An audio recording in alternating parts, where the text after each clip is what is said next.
Hello everybody, Geraldine Rose here with a dual purpose card, which is actually very fitting for Geminis, a pair of Geminis. It's both a card for the Color Throwdown challenge and a birthday card for a really sweet, crafty friend. I sent out a bunch of birthday cards for my birthday and we're a week apart and I wanted her to be one of them.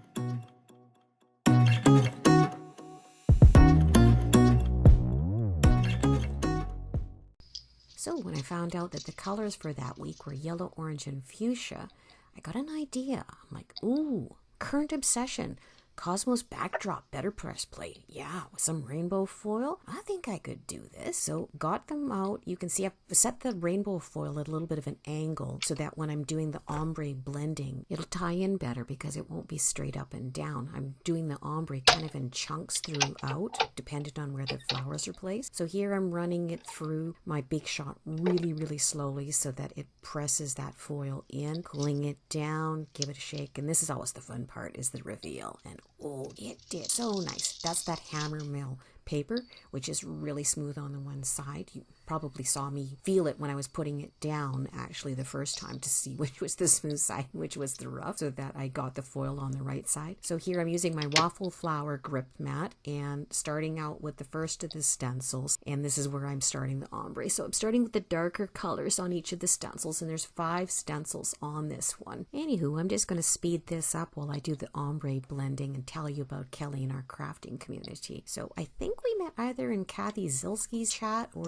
Amy R's chat, and so much fun. Kelly and I had just started up our channels, both of us learning how to do the video stuff and teaching ourselves and getting more equipment and showing our cards. And so it was kind of a, oh, if you subscribe to me, I'll subscribe to you. And then of course finding out that we're both Geminis and we're literally a week apart from each other. So Kelly Wicker, yes, of course I have to send you a birthday card. Now Kelly works with the Spellbinders people and she showcases a lot of their product. I think she's put up about 50 or so videos just in the last while. She's got some app links, so I will link her YouTube channel down below so that you guys can go over there and check it out. I'm a little bit more of an eclectic mix. Unfortunately for me, the close to my heart company that I started out with has gone defunct. Life changes. I've noticed that most of my tastes have leaned towards the Simon Says and the Penny Black and the Spellbinders and of course the Honeybee, the Lovely Layers stuff. It ties in with what I can do with my carpal tunnel syndrome. Kelly though, she has much more traditional style of cards and I just wish I could actually do something so classic the way that Kelly does. I haven't got a handle on that. I always want to keep throwing everything at it like the kitchen sink.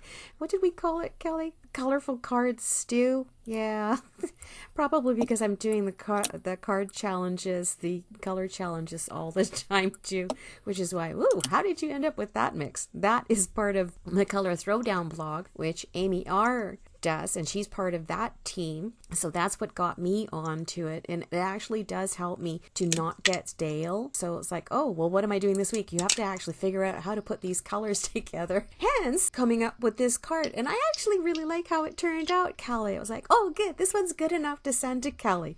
Anywho, back to the card. You can see I've pulled it off my waffle flower grip mat. Appears to pass inspection, so I'm getting out my microfiber cloth and I'm just buffing across the surface to get rid of any ink that's lying on the top of the foil. You all know I love texture. Texture on top of texture on top of texture. So I pulled out the Spellbinders Dazzling Dots one for this one. I've run it through my big shot. We're going to check to see how that's looking. Now on to the sentiment. So this was the Poppy Stamps Make a Wish, and I ran it through in all of the colors for the card challenge. So that's the yellow, you'll see the orange is coming up next, and then the fuchsia as well. Now I didn't record this, but I did put all 3 of these colors together with a little bit peeking out on each one, like a shadow kind of underneath.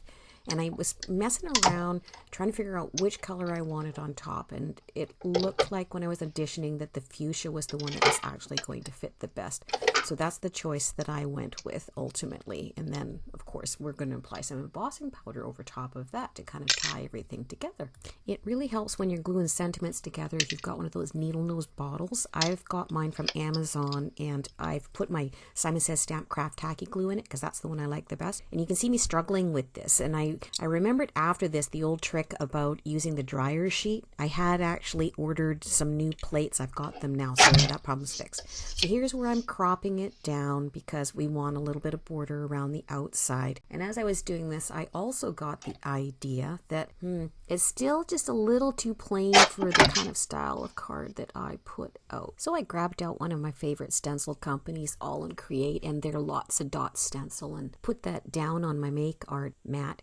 Use the Distressed Texture paste, the sparkle one first, and then the Crackle paste, the translucent after. And you'll see that I'll be getting out some embossing glazes here pretty quick. I like sprinkling those across the top. So I used the Wild Honey, and I also used the Spiced Marmalade to tie in with the colors for the card challenge. Now, one thing I keep telling myself to do is to get a bin or a lid and put it beside my craft desk to throw these in with some water in so that they don't actually solidify up while I'm, messing around with sprinkling on the rest of my glazes and powders that I'm going to put on there while the texture paste is still wet. Oh, and one thing I forgot to mention before I pull this up and do the reveal is that I actually had sprinkled some water as well on the inks and then blotted it off with paper towel so that we had that little bit of a distressed splotchy look on the actual flowers themselves. So that first embossing glaze color was the Wild Honey. This one is the Spiced Marmalade. I'm sprinkling it across the wet texture and the sparkle paste so it adheres to that. Now you can take your embossing gun to it once it dries and you can heat it up at that point, or you can actually just leave it like this. It's kind of like when you're doing nails and sometimes you just want to do a sugar coat, so you put like acrylic powder across the top. So this does the same kind of thing, that it'll dry, it still sticks to the paste, but it's got like a fuzzy velvety kind of texture to it. Once it's dry, you also got the choice of using a heat gun on it and turning that glaze actually into a glaze as well. Now if you do it while it's still wet, you're going to get a really neat bubble kind of effect, and ask me how I know that one. Alright, so we've got out our Versamark and we are dabbing our word sentiment in it. I use the tweezers because I really don't like the feel of the Versamark ink on my fingers. I've got a paper ready sitting right next to it so that I can pull out that clear matte dull regular embossing powder and put across the top. I did use a couple of coats of that, and then I went back in with one more, which was kind of like a kaleidoscope iridescent sparkle.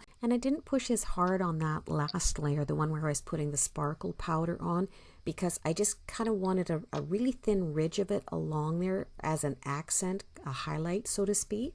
Now I had a bit of a spot resisting that urge to actually want to put my other current obsession, which is the UT, the interference embossing powder, on top of that as well. It's like, oh, layer upon layer upon layer. But I was like, oh, don't do it. You're going to push it over. You know that you push things too far and you wreck them. Anyway, here's the wow.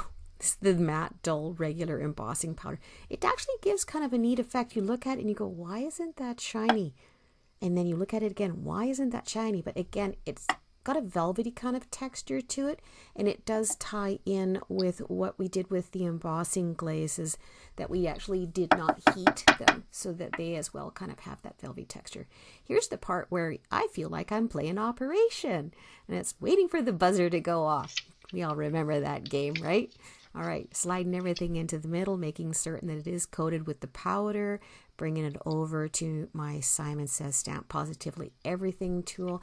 That one's actually really good for using when you're heat embossing stuff, because you don't have to worry about your mat, which would take it anyways, but it actually holds the things in place, as you're about to see, for the most part, where you don't actually have to hold them with the tweezers or with those little hand tools. And for me, with my carpal tunnel, I found the hand tool to be actually quite hard because you have to keep pressing on it. It's not like your reverse tweezer where, once you pick it up, it's got its own grip on it. So of course the magic of embossing powder kept that in, just because you could see it turn dark to the fuchsia, and it was really actually quite nice. Now here is where I used the Altenew picture frame die set. I wanted to just kind of add a little bit more interest in there. So I went and cut out a frame After making certain everything was in the proper spot, you can see here I'm extricating it very, very carefully so that I don't wreck any of the foil. And this is the part where I'm getting the frame out of it. And I am going to take and spray this with some of the mica sprays. And so I will reset it back in as an insert. I'm not going to raise it up or anything, but I just wanted the color to be a little bit different, where you kind of look at it and do a second take and go, oh, wait a minute, there's actually something a little bit different there. And the Delusions, I find they're actually quite weak compared to most of the Tim Holtz mica sprays in the concentration of color that they've got. So I went and used the sugary gumdrop after. Now, while the mica on that frame was drying, I got out the Simon Says stamp, Put Your Party Hats On stamp set. I think this was one that was done by Christina Warner. Anyway, I'm going to start doing some ombre on that. So I'm starting out with the orange. You can see I'm tapping it here. I'm going to get the brush out and take out the areas that I don't want actually in there. Smooth it out a little bit. And I'm going to do multiple stamping on it. So it's set into the corner of my Misty tool. Using my sleeve. I haven't been getting out my brushes much. Just find that my sleeve works just as well. And you can see that I've picked out the applicable brush. Oh no, wait, I didn't. I went and used the wrong brush for it, but luckily they are analogous colors and they are somewhat the same tones. Anyway, getting that second color down. Let's see how it is. Oh, it's that middle part. So you can see this is the part where the pressure in my wrist isn't there. And I'm going in with the yellow just to kind of hide the one last little part in there. That was from one of the alphabet sets, actually, from Close to My Heart. You can see it's been well used by me. It was the chocolate alphabet set, small. And yellow, of course, being such a light color, you have to do it a couple of times. So this is one of my custom stamps. I get these from Scrap and Stamp every year at Christmas. And I can't remember what I chose on this one. I guess we'll see at the end pictures. I've got 1, 2, 3, 4, 5, 6, 7. I've got 7 of them right now. So my front section is dry. I've inserted the frame. Now it's going to take me probably 10 minutes to decide where to put the sentiments. Finally came to a decision. Going to glue them down, have done so, and now it's time to do the boop. So these are the Pink Fresh Studio.